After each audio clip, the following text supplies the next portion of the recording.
you say you disapprove, I'm gonna make my move, I'm gonna make it soon, and I'll do it cause it's what I wanna fucking do. Cause all these opinions and all these positions, they come in millions, they blocking your vision, but no, you can't listen, that shit is all cause you hold the power as long as you're driven. Make it. There's no way that you make it.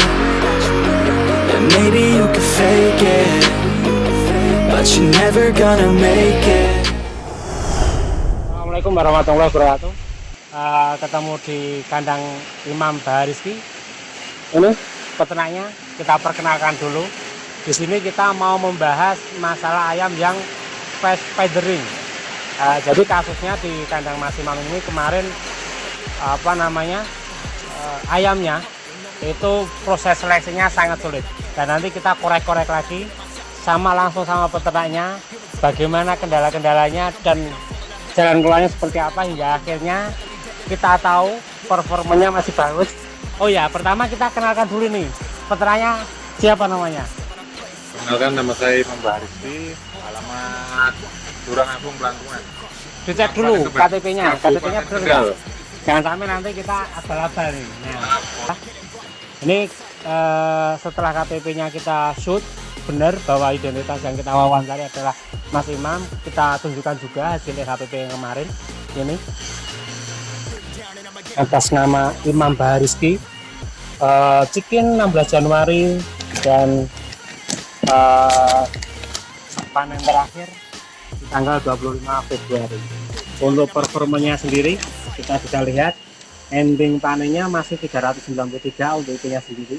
Jadi di sini performanya masih maksimal. Nah, kita kembali ke topik yang tadi, kita mau bahas masalah ayamnya yang kemarin seperti apa. Langsung saja Mas Imam cerita dari awal perjalanannya itu seperti apa. Enaknya duduk dulu. Oke, monggo. Ini tapi nggak ada kopinya. Nggak ada kopinya tapi. Monggo Mas Imam, mulai dijelaskan dari awal seperti apa.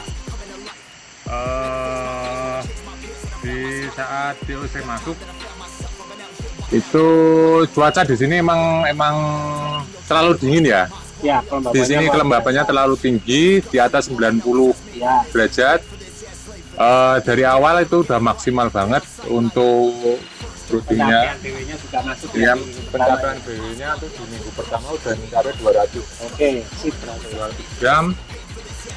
Terus ada kendala di pertengahan periode, berarti umur 16. Oh iya. Umur 16 itu ABK saya ada suatu kepentingan yang nggak bisa meneruskan untuk sementara waktu di kandang. Akhirnya saya ambil kesimpulan, saya kerjakan sendiri di populasi 12.000 ekor ini.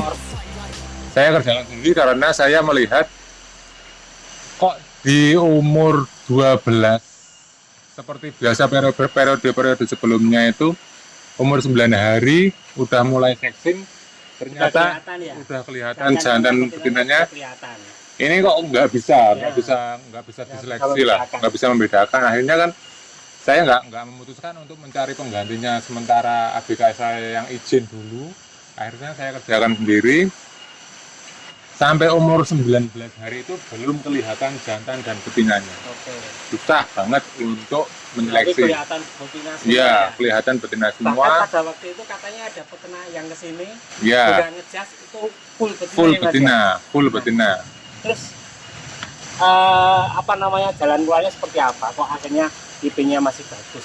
Jalan keluarnya ya satu, kita nggak pernah bisa mengeluh ayam kita jelek, itu nggak bisa. Oke, pantangan buat saya. Bagaimanapun kondisi ayam kita jangan bentuk mindset kita sendiri, kita menjustifikasi ayam kita jelek. Jangan sampai kayak gitu. Terus nyatanya ini sekarang kan saya kerjakan sendiri. Ya, pada waktu itu saya kerjakan sendiri. Ya lebih lama lah. Proses seleksinya lebih lama, saya lebih intens di dalam kandang. Sebelum waktu ngasih pakan pagi dan sore itu saya selalu stay di kandang. Oke, berarti mulai seleksinya sendiri itu mulai umur berapa gitu, Mas?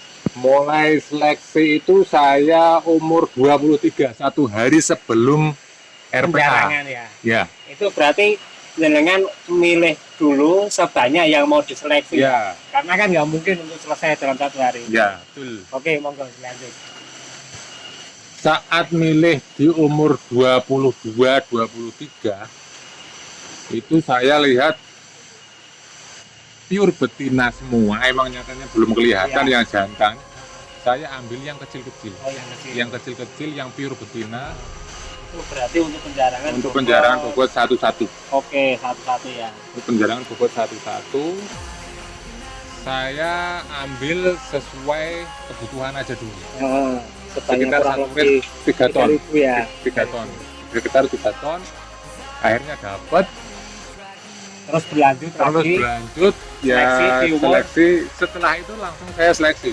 Oke, berarti 4 hari atau 5 hari kemudian Iya. itu sudah lebih kelihatan ya? Lebih antara jantan belum belum kelihatan sama sekali. belum ya? Umur 27 pun belum kelihatan. Belum kelihatan ya? Umur 27 belum kelihatan.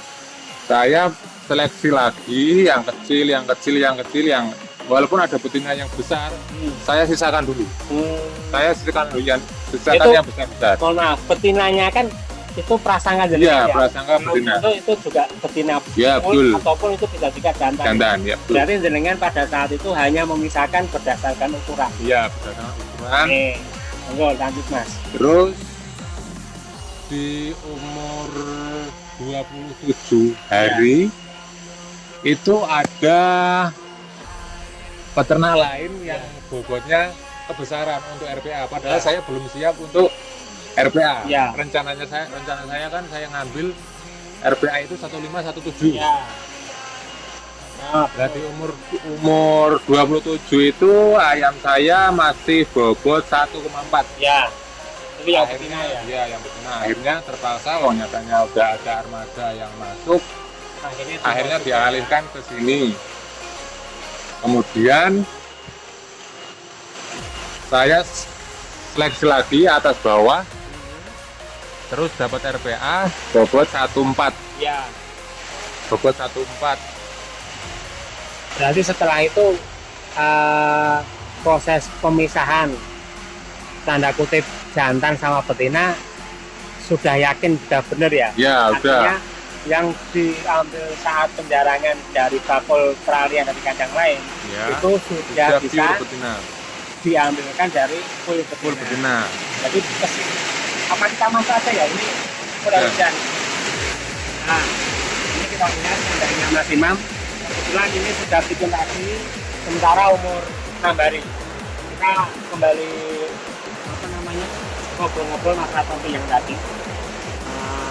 Berarti Mas Imam itu bisa mempunyai keyakinan lebih kalau ternyata sisa yang jantan itu ternyata ada itu di umur berapa Mas? Itu saya nggak yakin. Malah nggak yakin, saya udah pasrah. Kalaupun semua betina saya siap eksekusi di panen raya. Iya. Apapun yang terjadi, ini suatu pelajaran buat saya untuk periode depan jika ada DOC yang seperti ini lagi. Oke. Berarti pada waktu itu sebenarnya tinggal nunggu apa namanya progresnya seperti Ya. apa ya.